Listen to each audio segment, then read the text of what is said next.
ಕಥಾಸಕ್ತರಿಗೆಲ್ಲ endless ಎಂಟರ್ಟೈನ್ಮೆಂಟ್ಗೆ ಸ್ವಾಗತ. ಕಂತಿನಲ್ಲಿ ಕಥೆಗಳು ಬೈ TNR. ಇಂದಿನ ಕತೆ ಬ್ರಹ್ಮಸೂತ್ರ.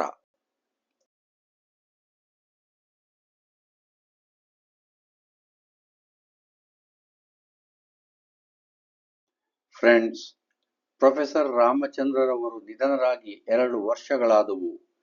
ತಂತ್ರಜ್ಞಾನ ಇಷ್ಟೊಂದು ಮುಂದುವರೆದಿದ್ದರೂ ನಾವು ಇನ್ನೂ ಅವರ ಸಿಡಿಯಲ್ಲಿರುವ ಪಾಸ್ವರ್ಡ್ ಫೈಲ್ಗಳನ್ನು ಡೆಸ್ಕ್ಟಾಪ್ನ ಹಾರ್ಡ್ ಡಿಸ್ಕ್ಗೆ ಕಾಪಿ ಮಾಡಿದ್ದರ ಹೊರತಾಗಿ ಕಿಂಚಿತ್ತೂ ಪ್ರಗತಿ ಕಂಡಿಲ್ಲ. ಫೈಲ್ಗಳನ್ನು ತೆರೆಯಲಾಗಿಲ್ಲ. ಅವರು ಕೊಟ್ಟಿರಬಹುದಾದ ಪಾಸ್ವರ್ಡ್ ಅನ್ನು ಡಿಕೋಡ್ ಮಾಡಲಾಗಿಲ್ಲ.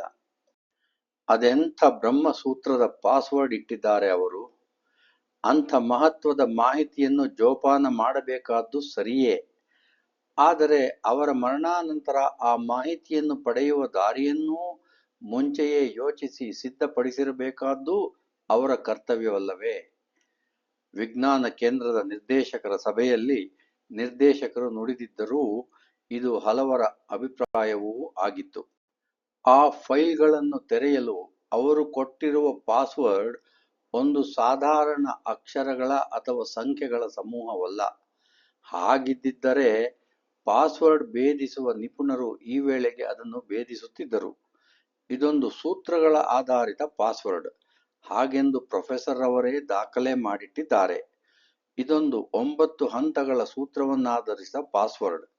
ಇದನ್ನು ಭೇದಿಸಲು ಆ ಬ್ರಹ್ಮನೇ ಬರಬೇಕೋ ಏನೋ. ನಿರ್ದೇಶಕರಾದ ವಿದ್ಯಾಶಂಕರ್ ಸಭೆಯನ್ನುದ್ದೇಶಿಸಿ ನಿರಾಶೆಯಿಂದ ನುಡಿಯುತ್ತಾರೆ. ಹಿರಿಯ ನಿರ್ದೇಶಕರಿಗೆ ನನ್ನದೊಂದು ಸಲಹೆ. ಆ ಸಂಶೋಧನೆಯ ವಿವರಗಳ ಮೂಲ ಸಿಡಿಯಾಗಲಿ ಅದರ ಪ್ರತಿಯಾಗಲಿ ಬೇರೆಯವರಿಗೆ ಸಿಗದಂತೆ ಸೇಫ್ ಮಾಡುವುದು ಅಗತ್ಯವಲ್ಲವೇ? ಅದೂ ಆಗಿದೆ ಎಂದು ಭಾವಿಸುತ್ತೇನೆ. ಪ್ರಜ್ಞಾವಂತ ನಿರ್ದೇಶಕ ಭೂಷಣರು ಎಚ್ಚರಿಕೆಯ ರೂಪದಲ್ಲಿ ಹೇಳಿದ್ದರು. ಹೌದು ಭೂಷಣರೇ, ಆ ಬ್ರಹ್ಮಸೂತ್ರವನ್ನು ಬಿಡಿಸಲು ಡೆಸ್ಕ್ಟಾಪ್ ಪ್ರತಿಯನ್ನೇ ಉಪಯೋಗಿಸುತ್ತಿದ್ದೇವೆ. ಆದಾಗ್ಯೂ ಆ ಸಿಡಿಗಳು ಮತ್ತು ಅದರ ಪ್ರತಿಗಳನ್ನು ಸಂರಕ್ಷಿಸುವ ಹೊಣೆ ನಮ್ಮದು. ಆ ಸಿಡಿ ಮತ್ತು ಪ್ರತಿಗಳು ಸುರಕ್ಷಿತವಾಗಿದೆ. ಅವು 24/7 CCTV ನಿಗಾವಣೆಯಲ್ಲಿವೆ. ಸಭೆ ಮುಂದುವರಿಸಬಹುದೇ? ಹಿರಿಯ ನಿರ್ದೇಶಕರು ಹೇಳಿದ್ದು ಎಲ್ಲರಿಗೂ ಸಮಾಧಾನವಾಗಿತ್ತು. ಸಭೆ ಮುಂದುವರೆದಿತ್ತು. ನಮಗ್ಯಾರಿಗೂ ಸಿಗಬಾರದೆಂದೇ ಅವರು ಇಂಥ ಚೀಪ್ ಟ್ರಿಕ್ ಮಾಡಿದ್ದಾರೆಂದು ಅನಿಸುತ್ತದೆ.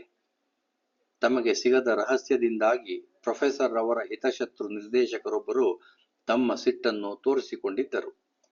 ಈ ಸಿಡಿಯಲ್ಲಿರುವ ರಹಸ್ಯ ಯಾರಿಗೆ ಯಾವಾಗ ಸಿಗಬೇಕೆಂದು ಅವರು ನಿರ್ಧರಿಸಿಯೇ ಹೀಗೆ ಮಾಡಿರಬಹುದೆಂದು ಭಾವಿಸುತ್ತೇನೆ.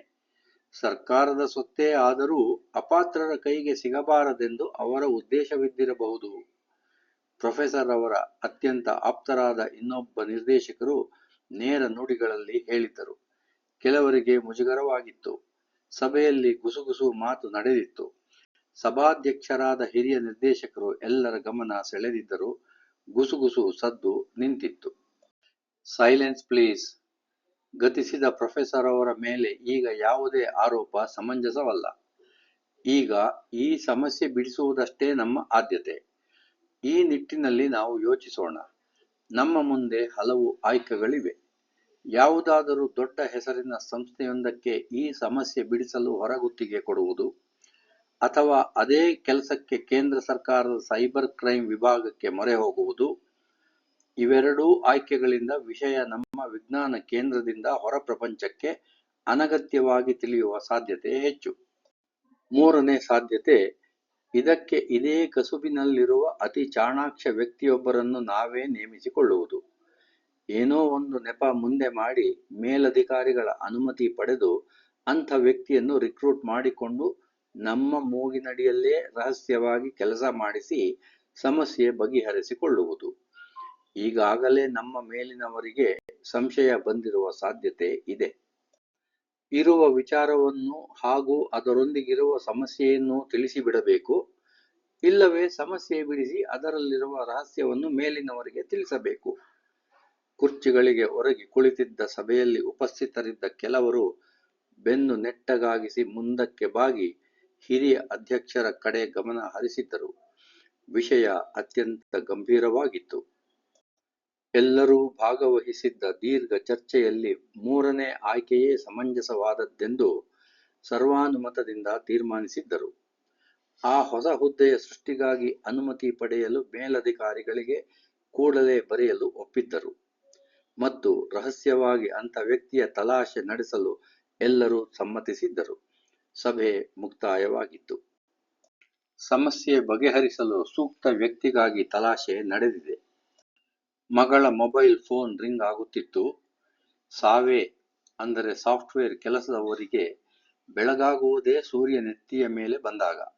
ಹಾಗೆಂದು ಊರಿನವರಿಗೆಲ್ಲ ಬೆಳಗಾಗುವುದಿಲ್ಲವೇ? 12 ಗಂಟೆಯ ಮೇಲೆ ಸ್ನಾನಕ್ಕೆ ಹೋದರೆ ಊರು ಕಾಯುವುದೇ? ಯಾರೋ ಫೋನ್ ಮಾಡಿದ್ದರು. ಅವರಿಗೆ ಆಗಲೇ ಬೆಳಗಾಗಿತ್ತು. ಆಕೆ ಸ್ನಾನಕ್ಕೆ ಹೋಗಿದ್ದರಿಂದ ಅವಳು ಕರೆ ಸ್ವೀಕರಿಸುವಂತಿರಲಿಲ್ಲ.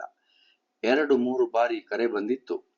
ಈ ಬಾರಿ ಕರೆ ಬಂದಾಗ ಶರ್ಮರೇ ಕರೆ ಸ್ವೀಕರಿಸಿದ್ದರು. ಹಲೋ. ಶರ್ಮರ ಹಲೋಗೆ ಆ ಕಡೆಯಿಂದ ಯಾವುದೇ ಶಬ್ದ ಕೇಳಿ ಬರಲಿಲ್ಲ. ಹಲೋ ಇನ್ನೊಮ್ಮೆ ಪ್ರಯತ್ನಿಸಿದ್ದರು. ಈಗಲೂ ಆ ಕಡೆಯಿಂದ ಉತ್ತರವಿಲ್ಲ. ಶರ್ಮರಿಗೆ ಆಶ್ಚರ್ಯವಾಯಿತು.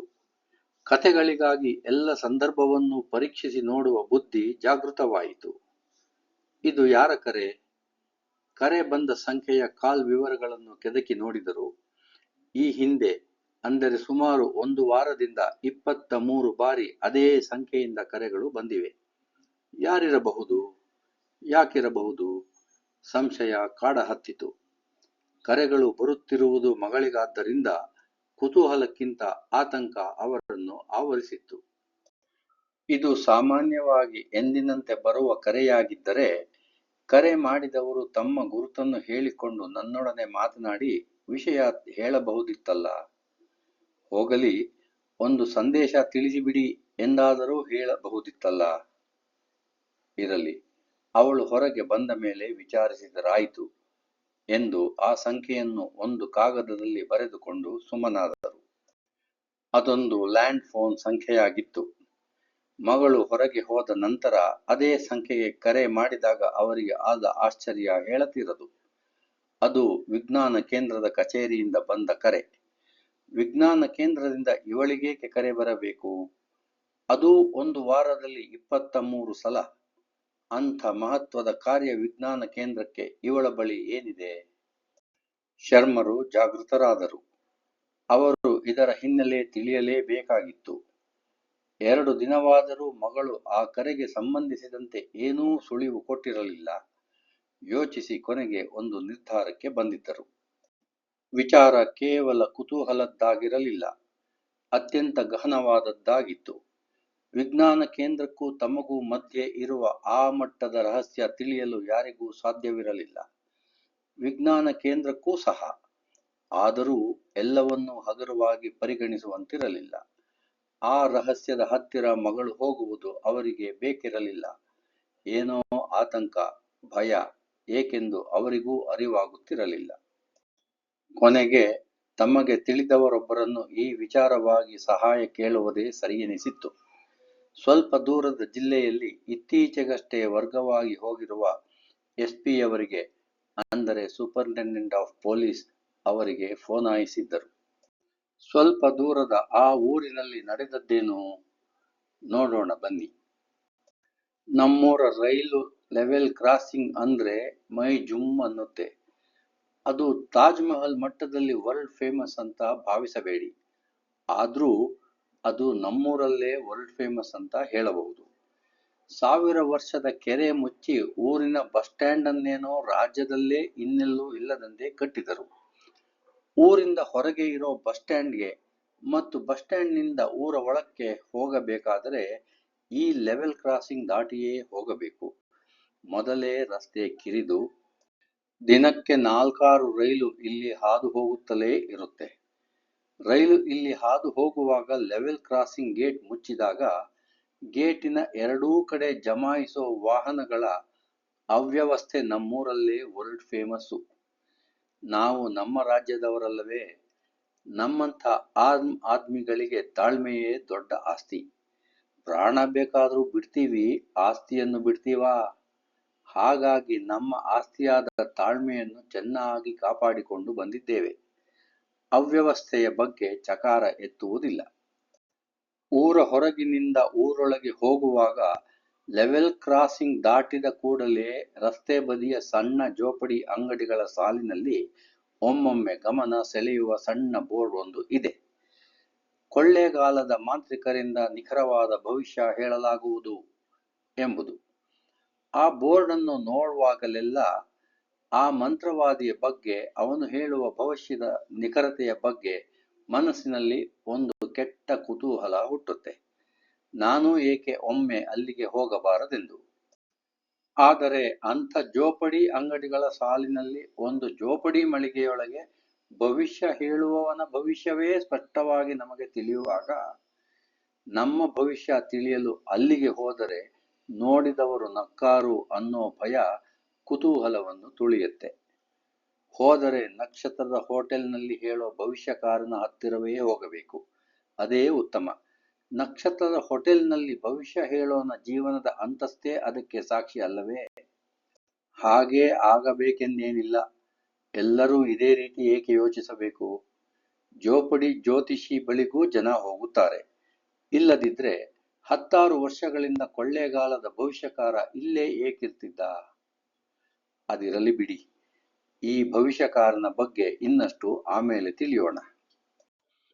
ಈ ಕಥಾ ಸರಣಿ ನಿಮಗೆ ಇಷ್ಟವಾದಲ್ಲಿ ದಯಮಾಡಿ ನಿಮ್ಮ ಬಂಧು ಮಿತ್ರರಿಗೆ ಈ ಕಥೆಗಳನ್ನು ರವಾನೆ ಮಾಡಿ ಹಾಗೂ ಈ ಚಾನಲ್ಗೆ ಸಬ್ಸ್ಕ್ರೈಬ್ ಮಾಡಿ ಎಂದು ಮನವಿ. ಧನ್ಯವಾದಗಳು.